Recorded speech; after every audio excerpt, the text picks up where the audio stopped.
Welcome to the Living the Dream podcast with Curveball. If you believe, you can achieve.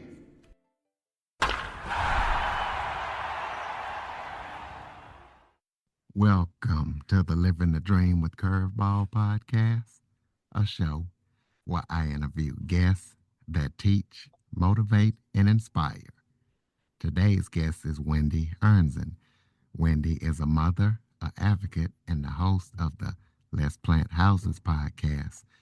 That podcast focuses on real life experiences of families who have to take care of loved ones. And Wendy has a daughter that was diagnosed with autism, and Yeah. she shares human, real life experiences of, what it's like, and for families to be able to have to create systems that don't exist. So we're going to be talking to Wendy about her experiences and how she's helping these families. So Wendy, welcome to the show. Thank you so much for having me today, Curtis. I'm really excited to be here. Why don't you start off by telling everybody a little bit about yourself? Of course. So, just as Curtis said, my name is Wendy Ernzen, and I am the host of Let's Plant Houses. And it is a podcast where we celebrate families with loved ones with intellectual or developmental disabilities, including autism. Um, in addition to that, I also am a fund development consultant professionally. So I work with nonprofits, help them to secure the resources that they need to do the work they do. And then, like I said, I'm the host of Let's Plant Houses, and that is inspired by my own family story. So I'm happily married, been married for almost 24 years, and we have a daughter who is 23, who has autism and bipolar. And then we also have another daughter who is a sophomore, they're just completing their sophomore year in college. So that's a little bit about me and my family. All right. Well, can you share a little bit about your daughter who was diagnosed with autism, and how becoming her mother changed your life? Absolutely. So with Nick, so it started off, we didn't know exactly, we did know she had autism from the get-go. So it wasn't until about 2 years old when we realized that she had been meeting her milestones at this point, but was always like on the cusp of not meeting them. And but she hadn't mastered language. So that was like one thing that she just simply did not catch up to. And when we added that up to all the other delays, we had a conversation with our pediatrician, and she said, you might want to go see this specialist, who turned out to be a developmental pediatrician, and she recommended that we do an evaluation. And so after doing that evaluation, they determined that Nick had a gross motor delay, which didn't mean autism at the time, but it did mean that she had a lot of things she needed to work on. So we started with speech and occupational therapy and a few other things. We moved her from one preschool to another, which put her in the special needs preschool, and we continued to see specialists. So we kept seeing specialists, because we're trying to get her some kind of diagnosis, because at this time we didn't have a diagnosis. So finally they said, well, she has what's called PDD-NOS, which is pervasive developmental disorder, otherwise not specified, which basically meant they weren't sure. And she received that diagnosis somewhere around the age of 4. It wasn't until age of 7 that she actually received her autism diagnosis, which is pretty late. Especially in today's terms. I mean, most people, ideally you want your child diagnosed around age 2 so you can start receiving the services that you need. Like, for example, yes, Nicola was getting OT and speech, but she probably would have benefited from things like ABA therapy and some other supports, but we didn't know. So we didn't actually start those things until much later in her childhood. And so this also created a lot of challenges for us, because not knowing and then knowing what her diagnosis was, then that meant we needed to secure different resources for her at the school, different resources even after school, and it definitely changed my role. So my husband and I had a decision that we needed to make, because Nicola did require so much intervention that it really became hard for both of us to work full time. So I started to work part-time so I could get her to her appointments and get her to and from, all of her therapies and that sort of thing, as well as school. And that was helpful. But then over time, we realized that Nicola needed even more support. We had a second child. So then I dedicated, um, you know, close to a decade being home with my kids so that way I could do the things that we needed to do. So it definitely changed what I thought I was going to do. I mean, initially I was like, oh, I'm going to be this career mom and I'm going to do all these things and, raise my kids and so forth. And, it shifted me to being home with my kids, which is also a blessing. I mean, there's a blessing to being a working mom, to being part-time working mom, or to being a full-time mom. But the other thing that it did introduce me to was this whole world that I had no idea about, which was, what are disability services and what does that mean? What does it mean to advocate for my child so that she can get what she needs to be the best version of herself? And so, I basically turned into a caregiver and I've been doing that now for a little bit over 20 years. Well, can you talk about some of the biggest realities that you faced when you realized that your family's needs did not fit into existing support systems? Sure. I guess the biggest reality I figured out was that it's really the families that have to figure out how to connect those dots, whether you know how to do that or not. So as we talked about earlier, I'm the host of Let's Plant Houses, and the parents that I found that had the most successful experiences with their kids were the ones that found other parents because those families would help them connect those dots because they had been there. And then also just simply knowing that you're not alone. So for us, we didn't know that or experience that in the same way because Nicola had she went through several schools. I mean, as of right now, so here in Michigan, you can be in school until you're 26 years old. She will be, like I said, she'll be 24 this year. So she still has like 2.5 more years. But with that being said, she's been in 10 different schools. So we really never found our group of parents that some folks did, like if they were in the same school district and grew up with those parents. So I do think I recommend that to parents always, if you can find that group of people that get you and get your experience so you don't feel like you're doing this all by yourself. Um, but yeah, so I mean, I would say that the biggest reality for us really it just started with the school district. And we basically just kept moving from school to school till we could find the resources that you need. I know not all families can do that, but that's what we did. Um, and so by doing that, I discovered like I not only was going to be her mother, but I was also like coordinating things for her. I was being her advocate. I was being a researcher, trying to figure out the best things for her. Always trying to figure out the different problems and solutions. And so, yeah, so it was just a lot of different things we didn't expect. I mean, it made us stronger as a family as a whole, but definitely that's what happens when your needs don't necessarily fit within the existing support systems.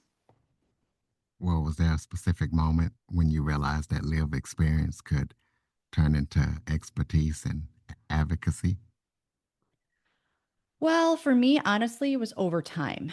So, you know, I was navigating the schools for years, healthcare systems at times when Nicola needed that because that was always a challenge for her with her sensory needs.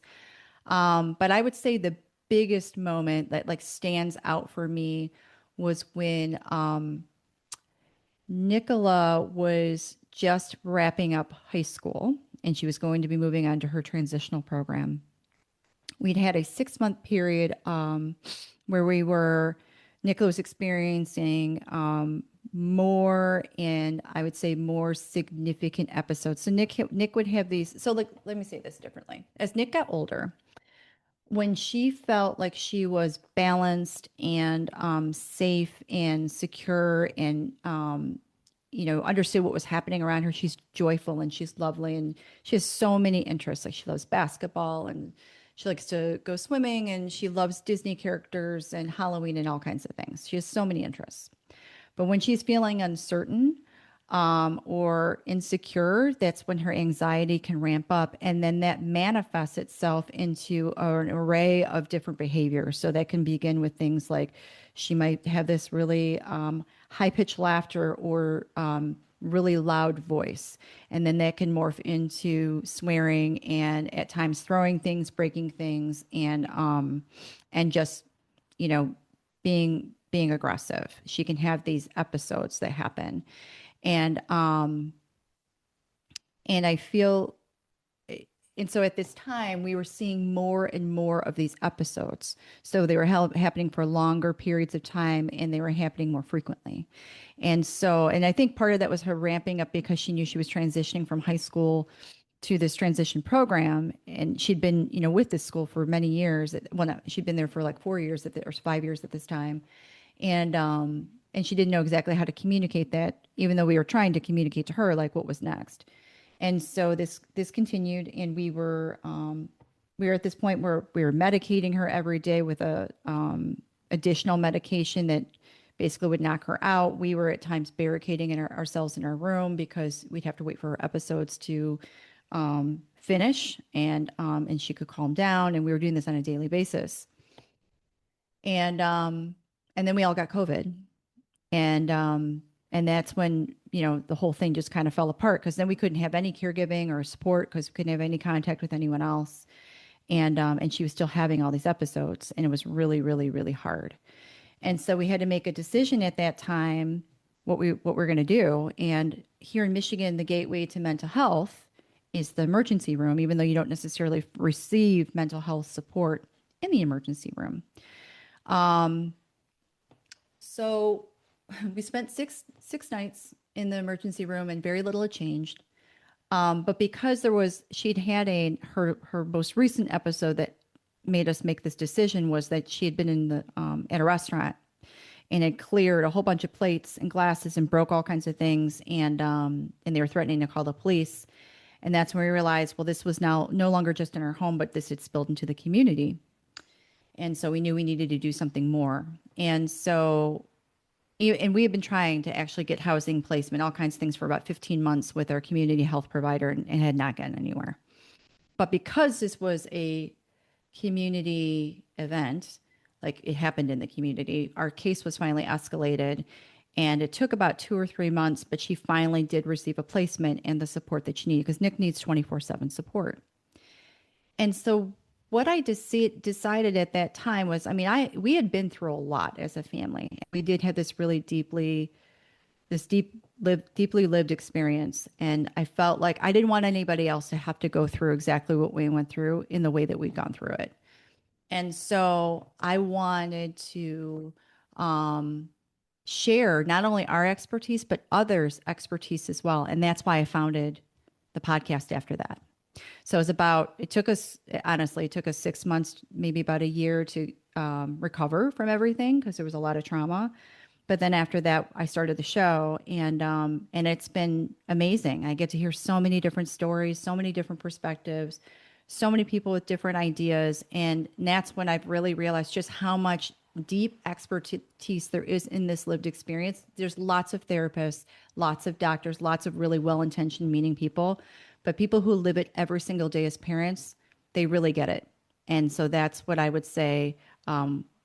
Having that experience with my daughters, when I really realized that. Well, speaking of that podcast, that was going to be my next question.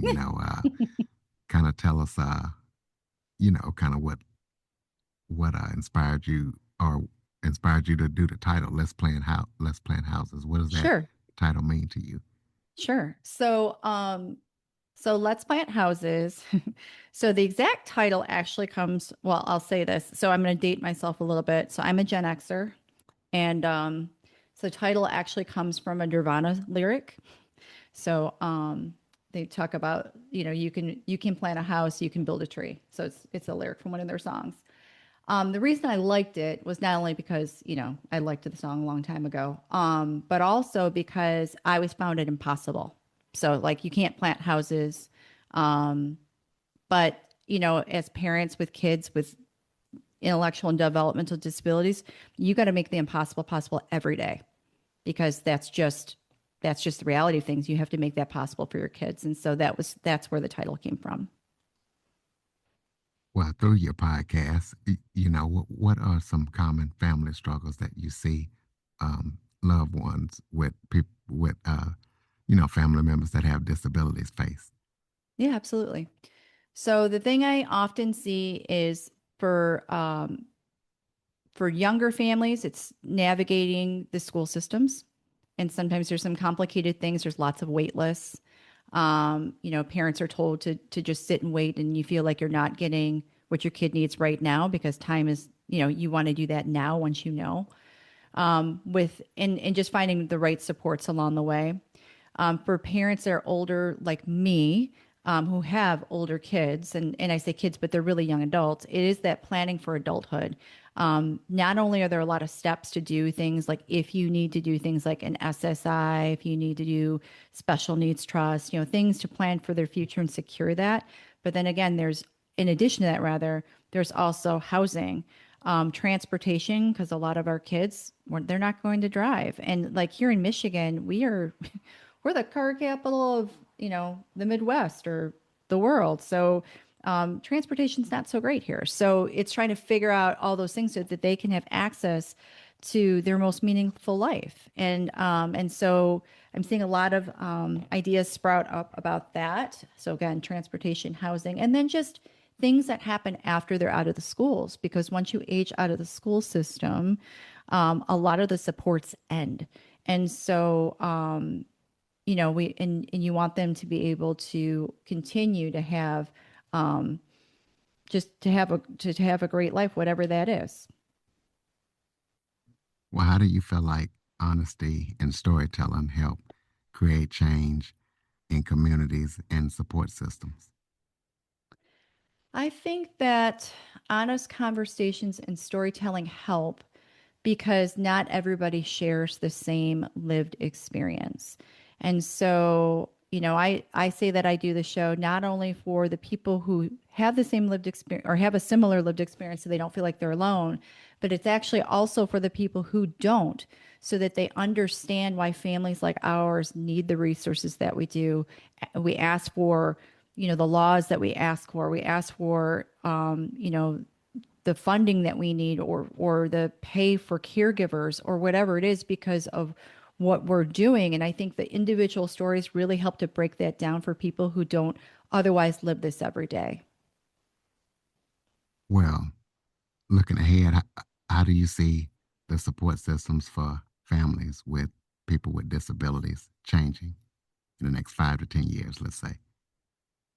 Oh, how do I think it's going to change? Yeah, how do you see it evolving? Well, I definitely see there's a good trend happening with employment. So I'm seeing a lot of different organizations providing employment for people with disabilities. I mean, there have been organizations that have been doing a really good job of that for a long time, but there's a huge need because there's just so many more people that need that support.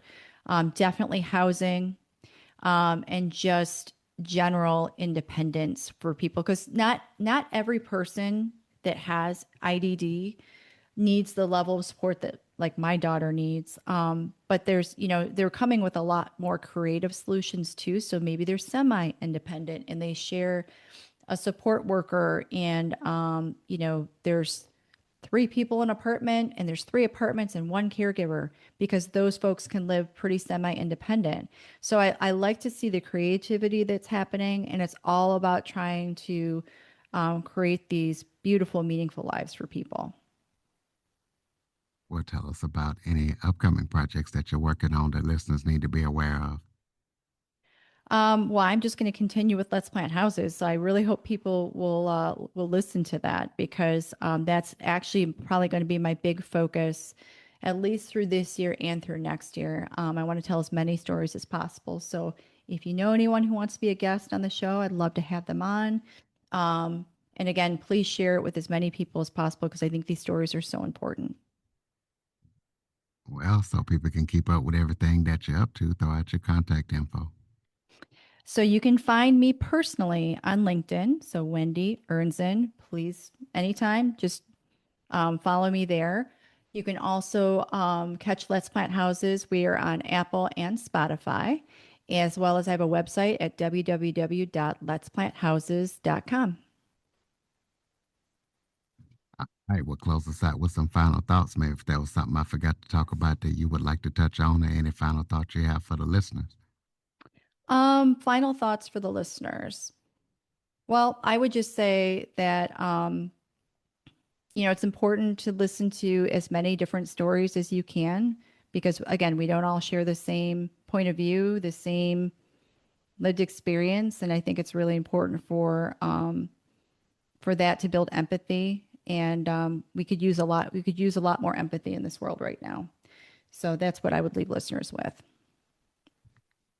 All right, ladies and gentlemen. So for more information on Wendy's podcast, or if you or someone that you know would like to be a guest, visit letsplanthouses.com and check out everything that the show is going to be up to. And also visit www.curveball337.com to keep up with all things Living the Dream. Share the website and the show to everybody you know. Thank you for listening and supporting the show. And Wendy, thank you for all that you do for the disabled community and being an advocate. And thank you for joining me. Thank you so much for having me today here, Curtis. I appreciate it. For more information on the Living the Dream with Curveball podcast, visit www.curveball337.com. Until next time, keep living the dream.